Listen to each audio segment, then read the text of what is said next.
Bonne journée à toutes. L'enquête a débuté après l'assassinat de Nicolas Kedrov mercredi à Pourtitch. Rappelons que le jeune homme de 27 ans, connu des services de police, a été abattu alors qu'il circulait à bord d'un véhicule blindé.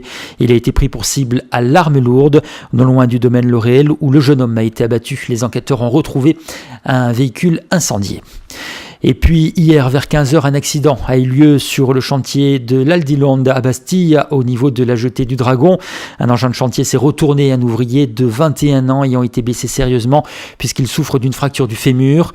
L'ouvrier dont les jours ne sont pas en danger a été transporté vers le centre hospitalier de Bastille.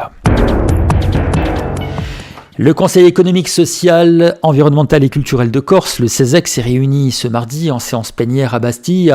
L'occasion d'évoquer notamment la question des espaces stratégiques agricoles du Paduc qui pourraient être remis en cause par des décisions de justice et que l'exécutif de Corse veut consolider avant même toute décision. Une démarche qui satisfait le CESEC, actant le fait que la collectivité de Corse acte l'urgence à agir afin de limiter par un contrôle effectif la délivrance des permis de construire en ESA et d'accélérer donc le rétablissement de la carte des ESA. Une satisfaction qui n'est pas un aboutissement, comme nous le rappelle Christian Nové, la membre de l'association Oulevant, siégeant au CESEC. Nous l'écoutons. Oui, on peut noter que l'exécutif de Corse prend l'affaire en main dans la mesure où pendant un an, lors de la discussion avec les maires, c'était peut-être pas... Il y avait des doutes, puisque nous, CESEC, on devait être associés, il devait y avoir un comité de suivi, il n'y a rien qui s'est passé. Et là, d'un certain côté, la décision du tribunal administratif a activé le fait qu'il y avait urgence à s'occuper des ESA dans la mesure où depuis une année à peu près, il y a énormément de permis. On ne peut pas bien les chiffrer, mais on a quand même des chiffres qui montrent l'évolution des permis en Corse par rapport au continent qui est considérable, et on peut supposer, comme on l'a dit la dernière fois en commission, qu'il y en a beaucoup qui sont octroyés sur des ESA. Donc il y a urgence, quoi. Il y a urgence et surtout ce qui est important, c'est que soient rétablis les critères d'attribution des ESA, parce que là le tribunal administratif avait émis des réserves. Or il y a des cartes qui ont scientifiquement été validées et qui ont fait l'objet d'un travail rigoureux sur place et testé. Et ces cartes-là, le CESEC demande à ce que les critères qui ont fait que ces cartes ont été élaborées soient suivis. Aujourd'hui, quelle que soit l'issue de cette affaire, il faut s'en servir pour remettre l'église au centre du village, c'est ça? Oui, enfin, disons qu'il faudrait que dans le cadre des PLU, par exemple, il y ait un aménagement du territoire qui se fasse vraiment. C'est-à-dire qu'on considère l'agriculture dans les villages dans le cadre d'un vrai développement rural. Et dans le cadre d'un PLU, vous avez quand même des docobas, c'est un document qui permet de prévoir avec les propriétaires, avec les agriculteurs et en déterminant des zones, l'avenir de l'agriculture d'une micro-région ou d'une commune, ce qui est très important. C'est-à-dire qu'en fait, ce qu'il faut faire, et ce qu'on aurait dû peut-être demander, c'est que l'État et la collectivité de Corse aident plus les maires à bâtir un PLU, c'est-à-dire non pas simplement sur le côté urbanisme constructible, mais sur le côté aménagement du territoire. Il n'y a pas que d'ailleurs les ESA, il y a autre chose aussi.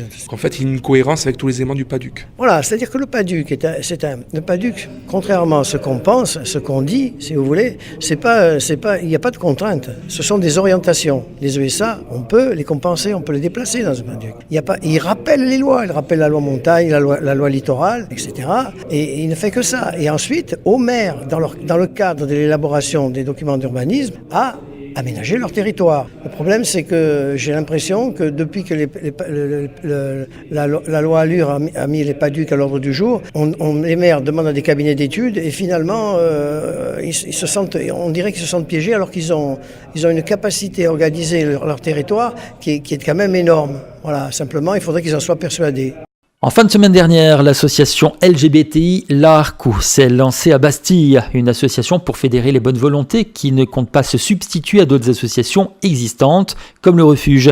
Du côté du Refuge, où l'on est en première ligne dans des cas de jeunes homosexuels ou bisexuels rejetés par leur famille au point de se retrouver sans point de chute, on se satisfait de la naissance d'une telle association. L'occasion de rappeler que le rejet pour ces motifs est une réalité en Corse, où pas plus tard qu'à Noël dernier, un jeune homme a dû être pris en charge. On écoute à ce sujet Anthony Casanova pour l'association Le Refuge.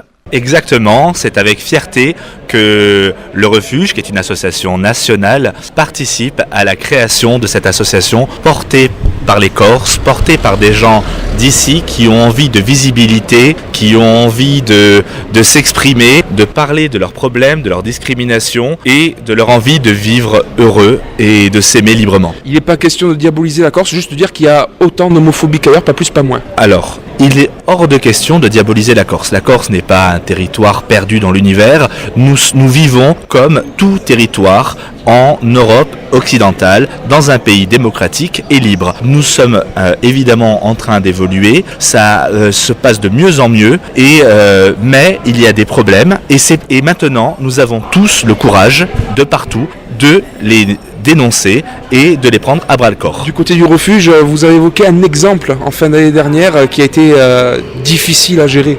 C'est un jeune qui a été exclu de chez lui une dizaine de jours, 15 jours si mes souvenirs sont bons, juste avant la Noël. On a dû l'héberger 38 jours consécutivement à l'hôtel sur Bastia avant de pouvoir le gérer et s'occuper de lui dans le Refuge de Paris.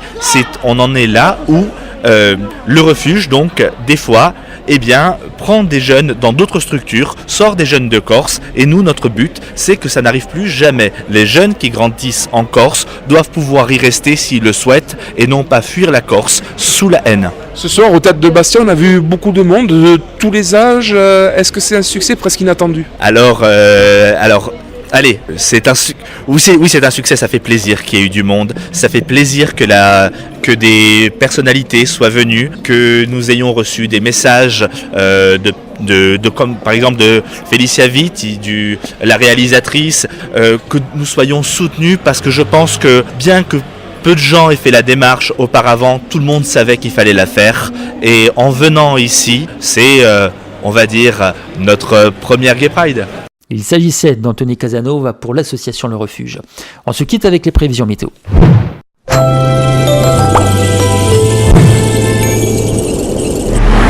Nous sommes aujourd'hui le jeudi 23 mai 2019 et on retrouve à peu près le même type de temps qu'hier, c'est-à-dire variable, avec des nuages bas côtiers, notamment le matin. Ces nuages se dissiperont par la suite, des cumulus bourgeonneront en revanche dans l'intérieur et donneront en cours de journée des averses, notamment l'après-midi, des averses plutôt localisées sur les massifs de Haute-Corse. Il y aura un vent modéré d'ouest dans l'extrême sud aujourd'hui, avec un vent faible sous forme de régime de brise par ailleurs. Les températures restent toujours très basses pour la saison, puisqu'il fera aujourd'hui seulement 18 degrés pour Bonivadio, il fera 20 degrés pour Propia, Sartè, Ajaccio, 21 pour Calvi, Lise, La Bastia, Corti, Aleria et 24 ce sera le maximum pour Portievecchio.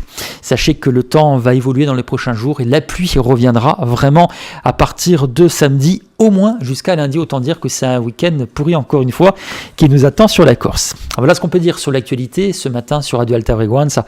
Merci pour votre fidélité. Je vous retrouve tout à l'heure à 10h30 pour le Flash. Bonne matinée à tous.